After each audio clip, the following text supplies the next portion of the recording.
Reassembling your Citadel LevTac or Rossi R92, right now on Pirate Firearms and Reloading.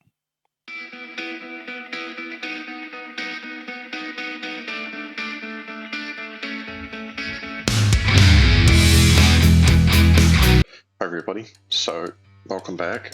Sorry about the absence, life has just gotten in the way essentially. So today I'm going to actually video this for the second time. The first one was a complete disaster. So we're going to put back together the Citadel LevTac. So this is exactly the same as the Rossi R92. In fact, that's what it is underneath all the fancy gizmos and gadgets. So this will also apply for Rossi 92 models. So there's a few things you're going to need to put it back together. It's all the same things you obviously use to take it apart. A good bench block or a block of timber with some holes drilled in it is very helpful. Lubricant, rust protection, hammer, series of punches, and this is one of the most critical pieces, a dummy round. So as you can see there's no primer in it, and that's very important to put the ejector in. Without that, it is near impossible to reinstall the injector. So what I'm going to do is I'm going to use this little mini benchtop vise here just to make my life easier and hopefully get you a better view of what I'm doing at the same time. So I'm just going to clamp the tang in there. It's just going to assist me holding everything together. Now the first thing we're going to put back together is the bolt. So we're also going to need the little collar, the actual ejector itself, and the spring. And this is where this dummy round comes in. So we're going to have that there nice and ready, close by, ready to go. So obviously spring goes over the ejector and then the little collar goes on as well. So all back together it looks something like that. Now obviously you have two lugs here on the bottom of the ejector, and that corresponds in the bolt assembly. So you simply push those back in there and line it up, and you'll see the collar is actually what is catching here and allowing for that spring pressure to form. Once you put the cross bolt pin in, which also attaches your lever, that will retain that spring and collar in, but we don't have that at this stage. So this is where that dummy round comes in. So I'm going to flip this back over. What we're going to do is lock the rim of your dummy case. You've got a snap cap, that works too, and you're going to use it to compress the ejector down in place, just like that. Okay, now what you're going to do is slowly and very gently insert this in without losing everything and spending the next 2 hours trying to find the spring. Just like that, push it in. Now you don't actually need to push it in all the way, as you're going to see in the next step, but close enough we can align that and play with that later. So I'm just going to back the little mini vise off and we're ready to go with the next part. So this is quite a critical part, reinstalling the lever. So we talked about that pin that goes across the bolt assembly. That's where that hole goes there, and these are obviously your two locking bars. Now it's very important that these slots here, or these recesses that are milled into the bars, are rearward facing. Okay, if you put them around the other way, it's going to cause you no end of grief. So what I'm going to do is practically set this up vertical, and we're going to just give her a bit of a wiggle and drop her in. Now you're going to find it's not going to drop all the way in, and this is where you slowly need to back out. And I'm sorry I can't get a better angle of this, but I'm just going to slowly back out that bolt, and you'll see it's starting to align itself. We'll just get a bit further out there, give it a bit of a wiggle, and you'll see now that it all closes up nicely, and those, funnily enough, actually close in further. Now what we want to do before we lose anything is put the pin back in. So we're going to flip this guy over. Now there's a little bit of a trick to this, and that's aligning the pin through this hole here. Remember, there's a captivating screw that covers this pin once it's in place. So I'm going to lay it down here on the bench block, just to give me a nice flat surface. Now, bearing in mind you've still got that dummy round in there, so there will be tension, and this is why this lever keeps springing rearward. Also, normally it's captivated by that spring-loaded detent on the bottom tang, which we'll insert afterwards. So now we've got the pin here. Now you'll notice that there is ribbing on one end, and one end is tapered. Now, obviously the tapered end goes first, and that aids with putting it into place. So we're just going to put that in, apply some pressure, give the lever a bit of a wiggle, and this is where everything should start to align, hopefully. So with a bit of luck, this should be in alignment, and it just pushes in. Now, I'm going to want to drive it home just a bit further. If you don't get this pin in right, which actually looks like I've done the first time, oh, and there's the dummy round out, so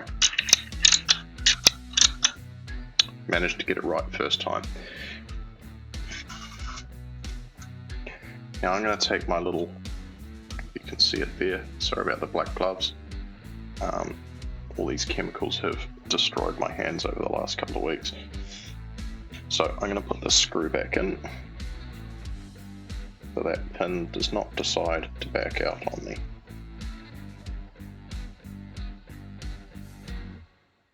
Just there, in firmly. Now we can just double check the action. So you can see the lifter is operating, which is another important feature, particularly if you've taken that lifter out. Make sure that when you cycle that action, the lifter does come up. This point too, even without a trigger, you can actually now test the operation. So we'll put the dummy round in, lifter comes up, feeds it, and ejects it. So you know everything's back together so far. Now things get a little more tricky. I'm going to continue to lay this on the bench block. Now there's two more things to go in here, two more critical pieces anyway. Obviously the hammer and the rear trigger assembly. Now they both use the same retaining bolt, so it's important that we get these in and all lined up at the same time.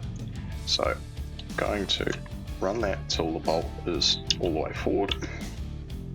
I'm going to insert the hammer back into place. We're going to align this now.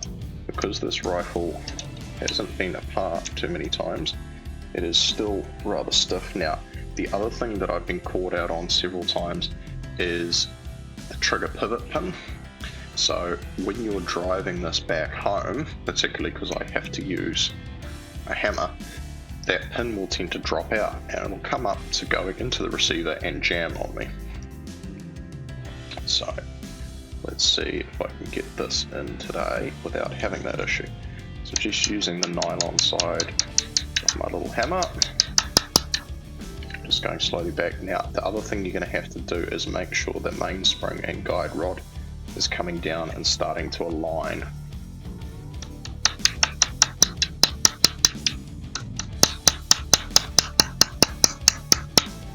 So everything's starting to come together now, and if you're seeing what I'm seeing, that pin's trying to come back out. So I'm just going to place my finger under that while I slowly operate this back into place.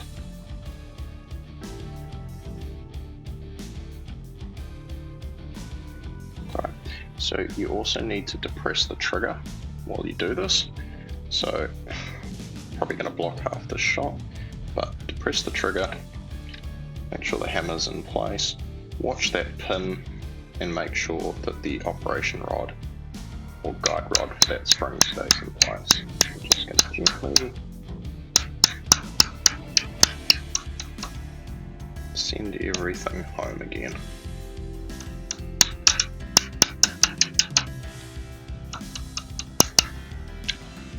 So now I should have almost everything in place, and I should be ready to take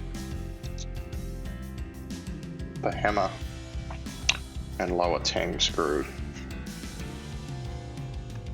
and reinstall that.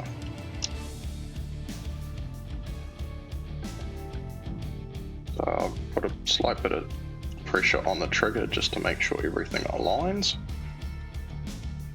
Okay, so with that hammer coming back, I should now be able to push that little pin out I put in there.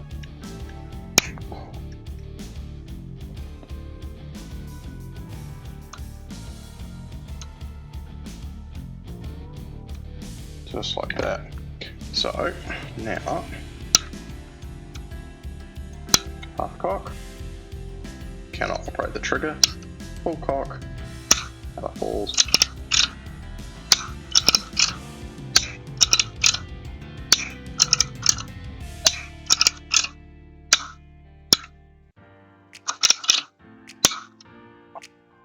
Perfect. So that's everything back together. I've had the most amount of trouble with those little pins that run through there. I've noticed some of the Rossis actually have a washer on the end of this spring.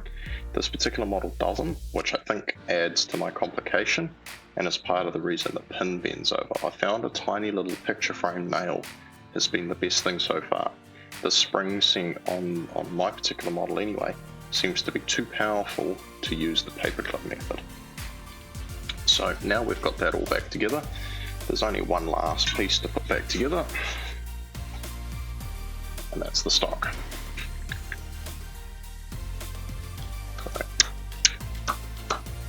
Good couple of thumps with the palm of the hand.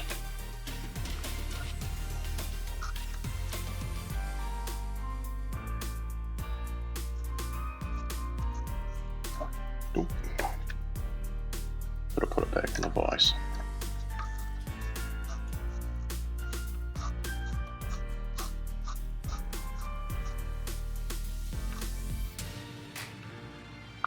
And just like that, we're back together. So we're going to do one more final function check.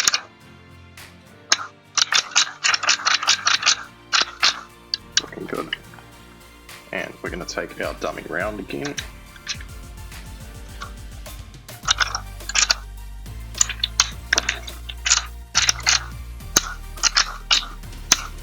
Perfect. There you go, folks.